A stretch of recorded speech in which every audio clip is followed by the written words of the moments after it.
Do the rich people cringe and say, don't tell them that, Robert? Yes. Don't tell people what you know. Right. Keep them poor. So my father was the head of education, PhD, all that stuff. I go home and ask him, said, why don't we learn about money in school?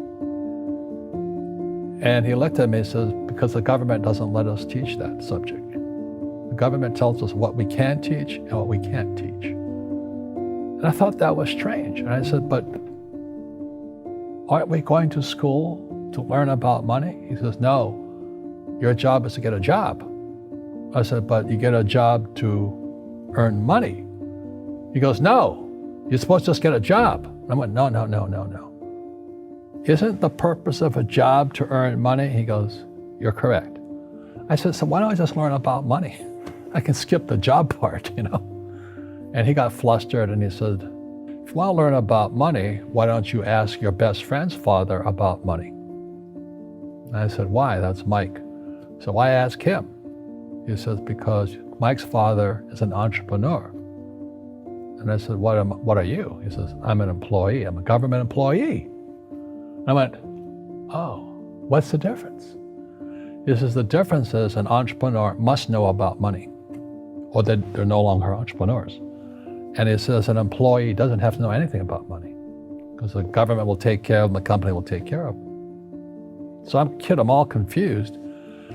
But I took my dad's advice and I trundled over to Mike's father's office and knocked on his door and I said, hey, I'm here, 9 years old. Teach me about money. He says, beat it, kid, you know. But that's where the story of Rich Dad, Poor Dad started.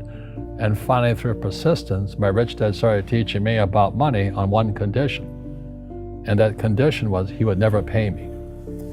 He says, the moment I pay you, you think like an employee. He says, that's the trap. Entrepreneurs work for free. And now I'm 9 years old, my head's going cracking in half. He says, you never want a paycheck. You understand that, kid? I said, okay, I got it. And he says, well, how do I make money? He says, that's what entrepreneurs figure out. It's like, so how do I learn about money? So he would just break out a Monopoly game board. So I would work for free. I'd pick up cigarette butts, and he had hotels and restaurants, and I would clean and do menial tasks. And as I got older, I started getting into office work and marketing and accounting, and I was an apprentice basically, but I always worked for free. And he would teach me about money, but the way he taught me about money was playing Monopoly. And finally one day I got upset. I said, well, when are you going to teach me about money? He says, what do you think we're doing? We're playing Monopoly. He goes, no. What do you think we're doing? We're playing Monopoly. He says, what do you think we're doing? So I don't know. I'm teaching you about money. And then that's when, you have one greenhouse. He says, there's many formulas for great success in money. There's thousands of them, but one of the best ones is found on the game of Monopoly. It still is today. 4 greenhouses, 1 red hotel. I said, what?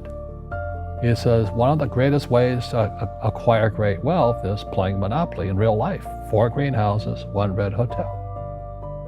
Well, is that all there is? He goes, that's it. And he says, what do you think I'm doing? And I went, I don't know. So then he took me out and he showed me his greenhouses. And 10 years later, when I was 19, I was now in school in New York, and I come back to Hawaii, and Rich Dad had bought the biggest piece of land smack dab in the middle of Waikiki Beach. And when you go to Waikiki Beach today, you'll see the Hyatt Regency Hotel. That was his hotel. Just like the game of Monopoly. Just like the game of Monopoly. Acquired assets and they became bigger assets. He just kept what's called an assemblage, because that property wasn't that big at the time. So he had to buy out all the small guys. Because Waikiki was a little dirt water little town. So he'd buy out this shop owner and buy that shop owner.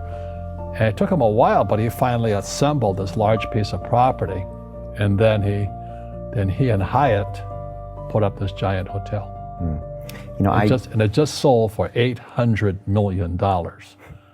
So that's how I learned about money.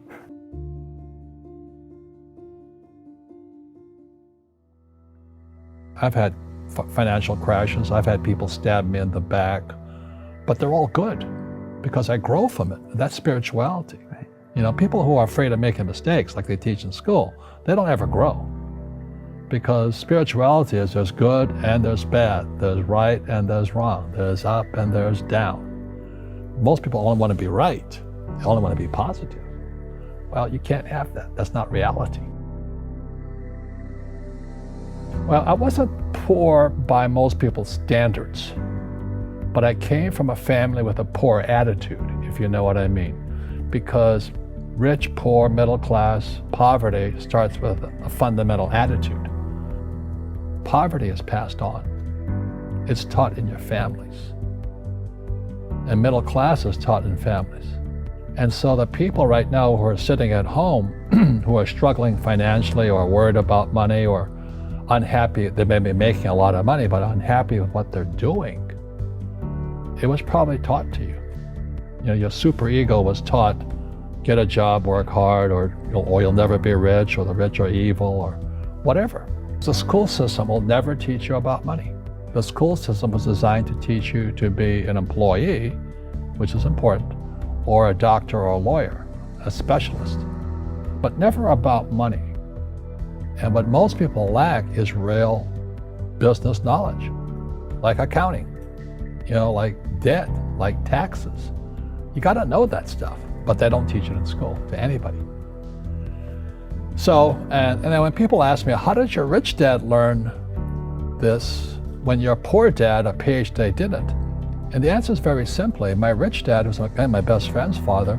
His father died when he was 13. So rich dad had this family business at 13 to run. So he had to drop out of school, which was his blessing. There's blessings, and sometimes the blessing doesn't look like a blessing, but it turned out to be a blessing. And then his teachers became his bookkeeper, his accountant, his attorney, his banker, his real estate agents. So he has what I call real teachers, not these fake teachers in school.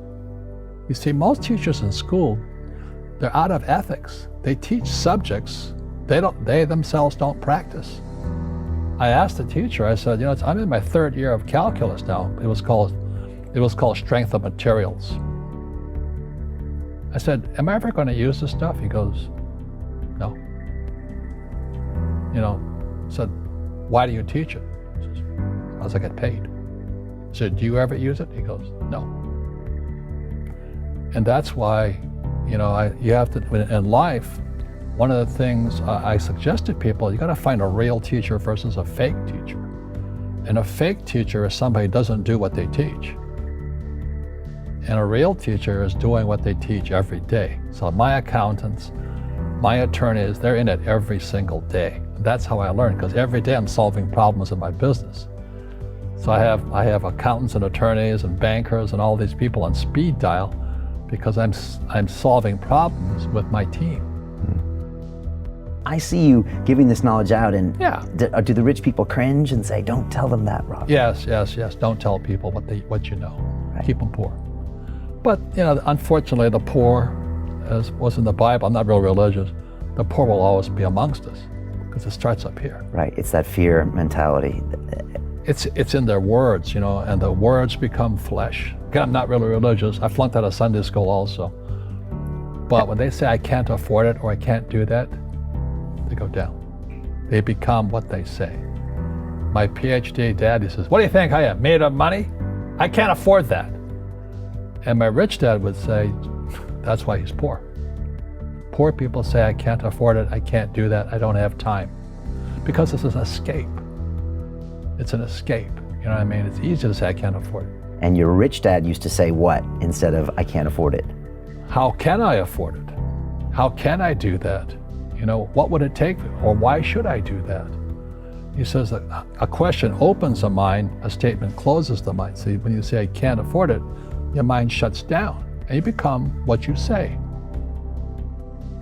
Rugby is a team sport, but so is soccer. The rules are different. And other people are golfers. They play by themselves. And so everybody's different. So my game financially is business, number one. Second is real estate. So what I say to young people is, you find your game.